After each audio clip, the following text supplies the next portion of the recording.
Welcome back to Woodworker Express.com.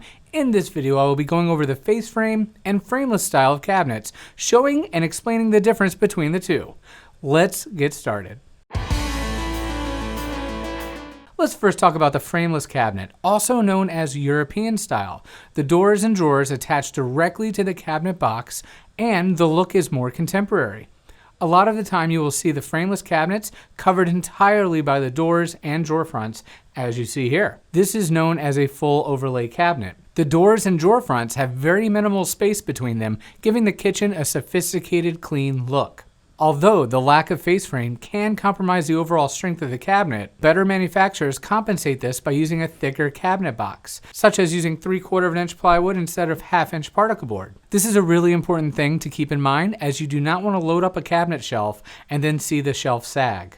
Next, let's go over the frame cabinet style. Also known as face frame cabinets, these basically start out as a frameless cabinet, except a face frame is then added to the front of the frameless cabinet, therefore making it a framed cabinet. In this type of cabinet construction, the rails and stiles form a 1.5 inch face frame at the front of the cabinet box. In frame cabinetry, the cabinet doors are secured directly to the frame, which gives the cabinet strength and sturdiness. Another look that you can achieve with both face frame cabinets and frameless cabinets is the inset look. Going with this option is very popular for someone looking for a more elegant furniture style design. The door is either set back flush inside the face frame, as you see here, or the door is set inside the box for the frameless option.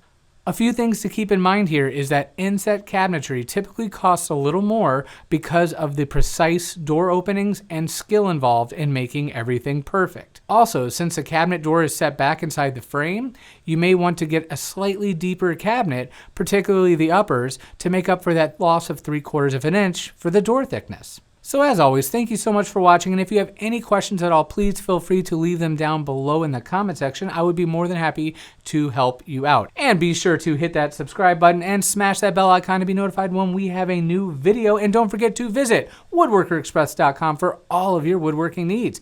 I will see you next video.